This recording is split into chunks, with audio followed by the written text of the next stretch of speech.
Hello বন্ধুরা, তো আপনারা আমার স্ক্রিন দেখতে পাচ্ছেন নিশ্চয়ই।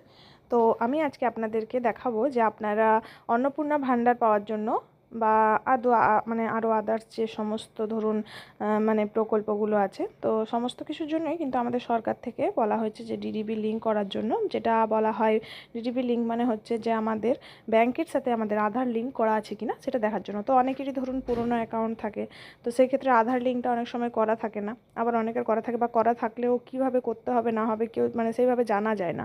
তো সেই ক্ষেত্রে আধার লিঙ্কটা যেহেতু করাটা খুবই ম্যান্ডেটারি, তো সেই ক্ষেত্রে আমাদেরকে প্রথমেই যেতে হবে কোথায় না, আমাদেরকে যেতে হবে ক্রোম ব্রাউজারে। আমি এনপিসিআইতে অনেকবারই ট্রাই করেছি, যেখান থেকে কিন্তু ভালোভাবে চেক করা যাচ্ছিল না।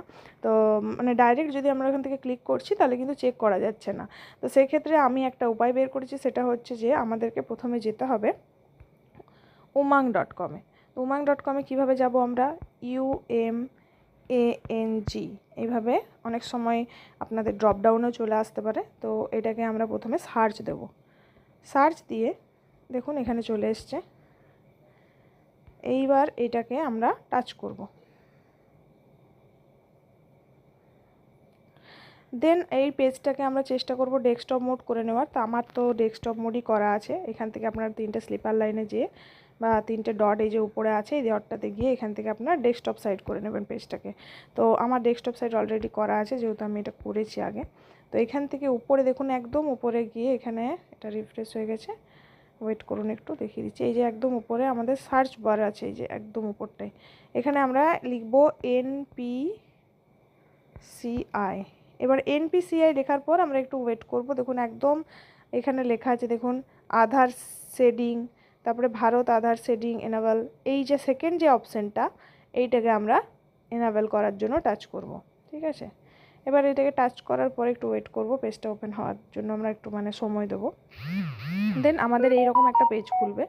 তো এই পেজটাতে সেরকম কিছু ঘাবড়াবার কোনো অসুবিধা নেই, মানে কোনো কিছুই সমস্যা নেই। তো সেক্ষেত্রে আমরা প্রথমে, যেহেতু আমি মোবাইল থেকে দেখাচ্ছি, আপনারা আপনাদের ডেস্কটপ থেকেও করে নিতে পারেন জিনিসটা। তো এই যে একদম হোমের নিচে যেটা আছে আধার শেডিং, তারপরে আধার ম্যাপিং স্ট্যাটাস, আধার ম্যাপিং হিস্ট্রি, এগুলো আপনি এখান থেকে সমস্ত রকম চেক করতে পারবেন। এবার ধরুন সবার প্রথম আমরা চেক করব যে আমাদের আধার নাম্বারটা আছে কি না, মানে আমাদের আধার লিঙ্ক করা আছে কি না। তার জন্য আমাদেরকে সবার প্রথম যেতে হবে যে 2 নম্বর যে অপশানটা আধার ম্যাপিং স্ট্যাটাস, মানে আমরা আমাদের স্ট্যাটাসটা চেক করব যে আমাদের আধার লিঙ্ক করা আছে কি না। তো অলরেডি এখানে আপনি কি করবেন, আপনার আধার নাম্বারটা পুরোটা বসাবেন। এই যে এখানে আধার নাম্বারের যে জায়গাগুলো দেওয়া আছে, আপনাদের যে 3টে স্পেসে আধার নাম্বারটা থাকে সেটা এখানে বসিয়ে এখানে ক্যাপচাটা ফিল করে চেক স্ট্যাটাস করবেন। চেক স্ট্যাটাস করলে আপনারা ওখানে দেখতে পাবেন যে ওখানে আপনার লিঙ্ক আছে কি নেই। আপনার যদি লিঙ্ক করা থাকে তাহলে ওখানে আপনার অ্যাক্টিভ দেখাবে এবং আপনার দেখাবে যে আপনার লিঙ্ক করা আছে এবং আপনার ডিটেলস পুরো চলে আসবে। বাই এনি চান্স যদি আপনার লিঙ্ক করা না থাকে তাহলে কিন্তু ওখানে কোনো রকম কিছু শো করবে না, ওইখানে লেখাবে ইনঅ্যাক্টিভ।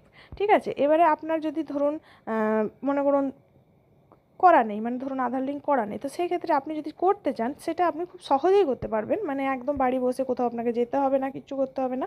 এখানে আধার শেডিং এই যেটা উপরে যে ফার্স্ট অপশানটা হোমের নিচে যে অপশানটা, এই যে হোমের নিচে যে অপশানটা, এটাতে আমরা টাচ, একটু জুম করে আমি দেখিয়ে দিচ্ছি। এইখানে কিন্তু আপনাদেরকে টাচ করতে হবে। এই যে আমি আধার ম্যাপিং স্ট্যাটাসের উপরে যে অপশানটা সেটাতে আমরা টাচ করব। দেখুন ভালো করে আবার দেখিয়ে দিলাম। এই দেখুন একটা পেজ খুলে গেছে।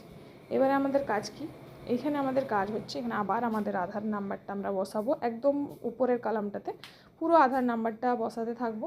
তারপরে এখানে যদি ধরুন আপনি প্রথমবার একদম প্রথম আধারের লিঙ্ক করছেন, মানে আগে আপনার কোনো ব্যাংকের সাথে আপনার এই ফোন নাম্বার লিঙ্ক করা যে আধারটা সেটা নেই, তো সেই ক্ষেত্রে আমরা এখানে ফার্স্টের অপশানটায় ক্লিক করব। আর যদি ধরুন আগে থেকে করা আছে তো সেক্ষেত্রে আপনি সেকেন্ড অপশানটা ক্লিক করতে পারেন, মানে আপনি বুঝতে পারছেন না কোন ব্যাংকের সাথে আছে, তো সেক্ষেত্রে বা আবার নতুন করে করতে চাইছেন তখন এখানে করতে পারেন। কিন্তু যদি ফার্স্ট টাইম করছেন তাহলে এখানে প্রথমেরটা করবেন। দেন আপনার ব্যাংকটাকে সিলেক্ট করে নেবেন, যার যেটা ব্যাংক। আমার যেমন স্টেট ব্যাংকের অ্যাকাউন্ট আছে, তো আমি এখানে স্টেট ব্যাংকটা সিলেক্ট করে নিলাম। এখান থেকে খুঁজে নিজের ব্যাংকের নামটা খুঁজে বের করবেন। হ্যাঁ, এবার যে আর যেমন ব্যাংক সেরকম করে এবার এইটা হচ্ছে 3 নম্বরটা, কী টাইপের আপনার মানে করতে চাইছেন অ্যাকাউন্ট। এবার ধরুন ফ্রেশ, মানে একদম প্রথমবার করছেন, তাহলে ফ্রেশটা করবেন। যদি ধরুন movement same bank with another account, মানে ধরুন আপনি মুভ করতে চাইছেন, মানে সেম ব্যাংক আছে কিন্তু অ্যাকাউন্টটা আলাদা করতে চাইছেন। তাছাড়া ধরুন মুভমেন্ট ধরুন from one bank to other bank, মানে একটা ব্যাংকে আছে আর একটা ব্যাংকে আপনি আদার্স ব্যাংকে ট্রান্সফার করতে চাইছেন আধার লিঙ্কটা। তো সেই ক্ষেত্রে আপনি নিচেরটা করতে পারেন, যেটা আপনার সুবিধা হবে, মানে আপনার যেটা ক্রাইটেরিয়া সেটা আপনি দিলেন। দেন আপনি এখানে অ্যাকাউন্ট নাম্বার দেবেন, অ্যাকাউন্ট বলতে ব্যাংক অ্যাকাউন্ট নাম্বার। সেক্ষেত্রে প্রথমে ব্যাংক অ্যাকাউন্ট নাম্বারটা বসিয়ে কনফার্ম করবেন। কনফার্ম করা মানে হচ্ছে আপনার যে অ্যাকাউন্ট নাম্বারটা দিলেন সেটা আবার মানে নতুন করে বসাবেন। বসিয়ে এই যে ধরুন ছোট্ট একটা বক্স আছে বাই ক্লিকিং, এইখানটাতে টাচ করবেন, দিয়ে আমাদের পুরো পেজ রেডি। দেন এখানে নিচে একটা ক্যাপচা আছে, এই ক্যাপচাটাকে আপনারা ফিল করবেন, ক্যাপচাটাকে ফিল করে দেন সাবমিট দেবেন।